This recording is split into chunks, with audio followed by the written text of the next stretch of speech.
I remember being a young boy, a time filled with simple joys and innocent wonder. Childhood felt like an endless summer, each day a new adventure waiting to unfold. One particular memory stands out, staying over at my cousin's house. It was a grand old house filled with the echoes of generations past, a place where family stories intertwined with the very walls. As night descended, the lights were out, casting long dancing shadows that played tricks on the eyes. The house was filled with the quiet hum of the night, a symphony of crickets chirping and the gentle rustling of leaves outside. It was usually a comforting sound, but tonight it felt different.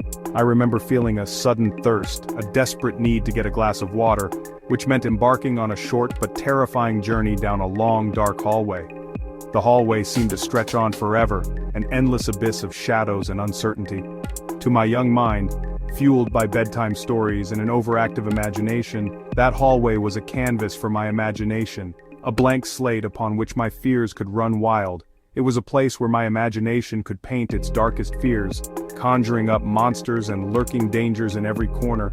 Every creak of the old house was a monster, its wooden bones groaning and whispering secrets in the dark.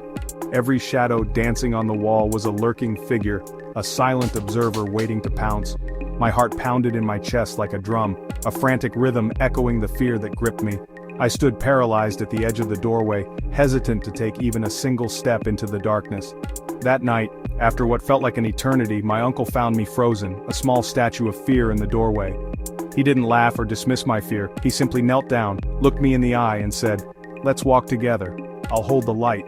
With a gentle click he switched on a flashlight, its beam cutting through the darkness like a warm knife through butter, and suddenly, as if by magic, the monsters vanished, their power diminished by the simple act of illumination. The hallway was just a hallway, ordinary and unremarkable, stripped of its terrifying facade. The fear wasn't gone because the hallway changed physically, the shadows were still there, it was gone because my perception changed. Because I had someone to share the experience with, someone to hold the light.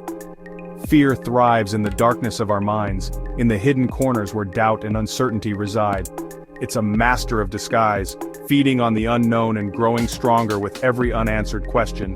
But when we shine a light, any kind of light, whether it's awareness of our thoughts, understanding the root of our anxieties, or simply taking a small action to confront our fears, we begin to see that the monster is just a shadow, a figment of our imagination.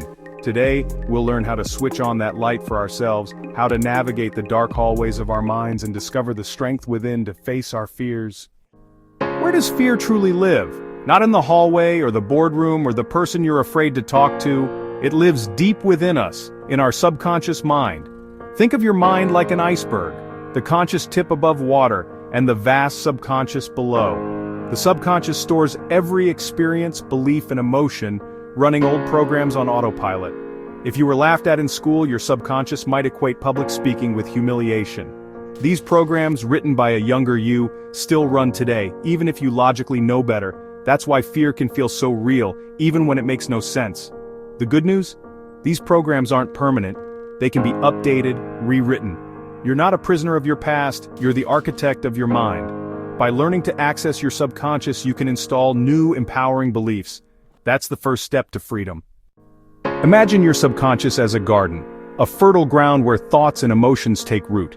It's a vibrant ecosystem, constantly evolving and shaped by the seeds you plant. Some seeds are flowers of confidence, blooming into self-assurance and unwavering belief in your abilities.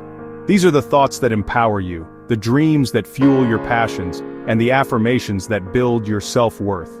But others are weeds of fear, insidious and persistent, threatening to overtake the beauty and potential of your inner landscape. These weeds choke out the good, stealing vital resources and casting shadows over your potential, hindering your growth and preventing you from reaching your full potential. They whisper doubts, amplify anxieties, and create barriers where none need to exist. You can't wish them away, you must tend your garden with diligence and intention. Ignoring them will only allow them to spread and strengthen their hold. When fear arises, pause, take a deep breath, grounding yourself in the present moment. Ask, what story am I telling myself? What narrative is fueling this fear? Name the fear, giving it a specific label. Is it fear of failure? Fear of rejection? Fear of the unknown? Naming it takes away its power. It transforms the amorphous blob of anxiety into something concrete and manageable. You are the observer, not the fear itself. You are separate from it, capable of witnessing it without being consumed by it. Next, gently ask, where did you come from? What are you trying to protect me from?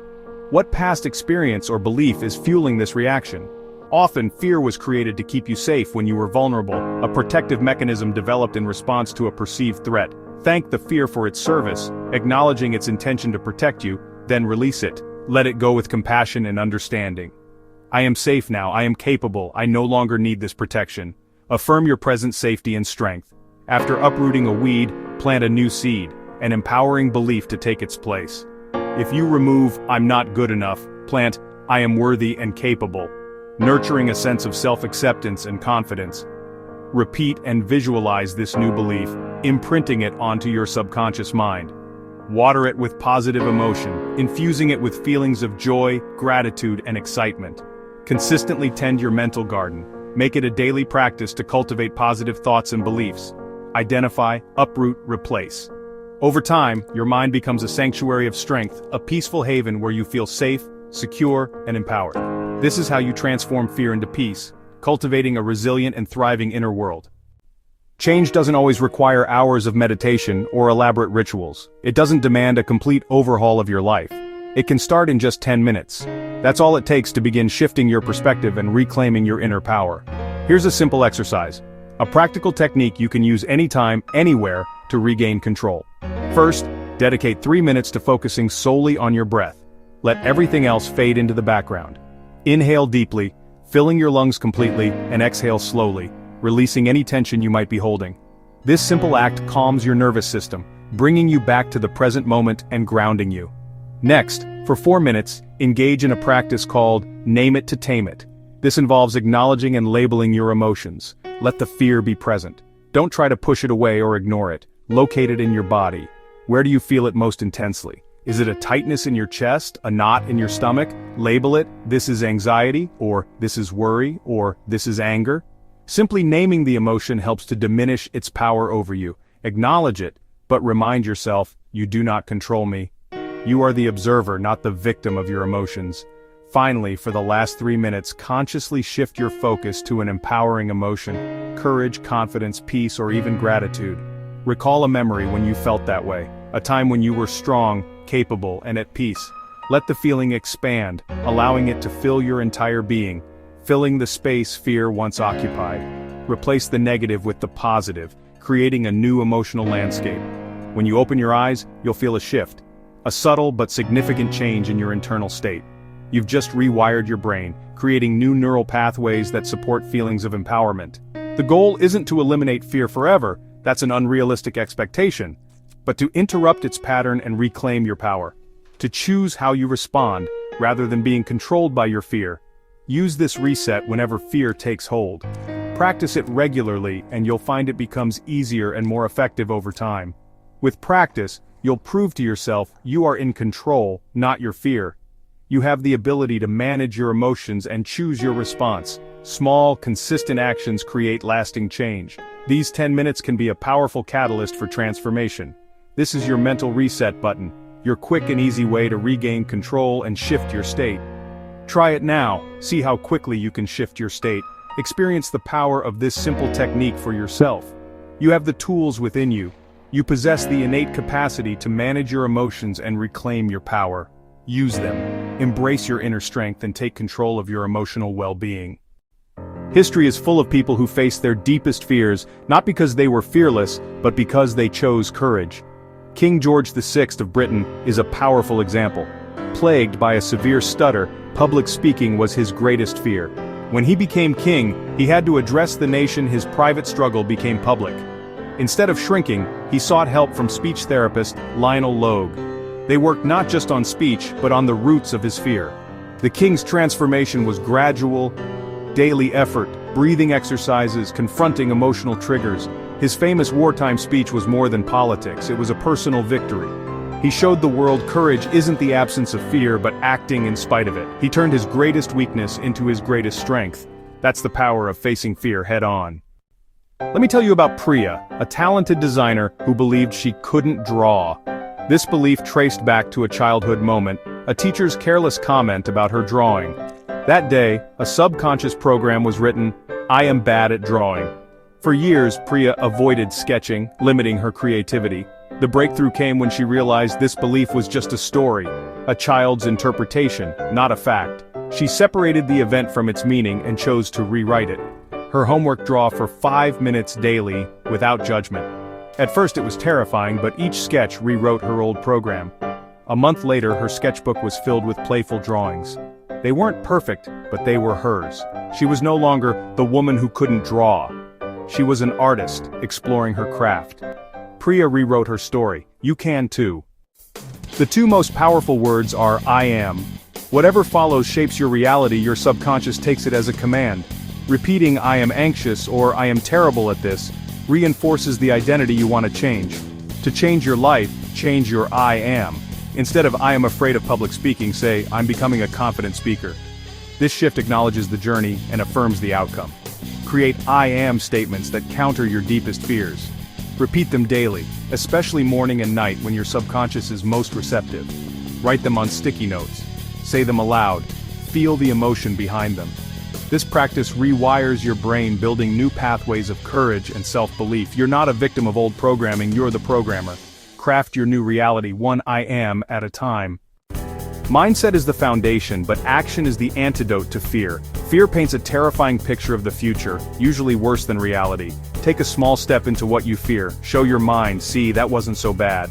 Break down the feared action into tiny steps. Each small action builds momentum and confidence. Fear is energy. Transform it into action. When anxiety hits, reframe it.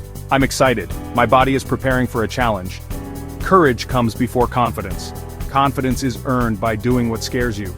Every act of courage earns you more confidence. Action is the currency that buys freedom from fear. Don't wait to feel ready. Start now. Turn fear into fuel for your journey. Overcoming fear isn't about eliminating it, it's about changing your relationship with it. Fear is a teacher, a signal, not an enemy. The goal is to walk with your fear, listen to its wisdom, but not let it dictate your path. Remember that dark hallway from childhood? The fear was real, but the monster was not. Your fears today are often just shadows of old beliefs. Now, you have the tools: breath awareness, compassion, empowering I am statements, and small actions. You can choose to stop watering the weeds of fear and start tending to your potential. Your life isn't set in stone, you can change. Right now, make a new choice, take one small step toward the life you want. The power to rewrite your story is within you. Take a deep breath, feel the courage inside you. See the future as a sunrise, not a dark hallway. A fearless mindset is a choice, and it begins now.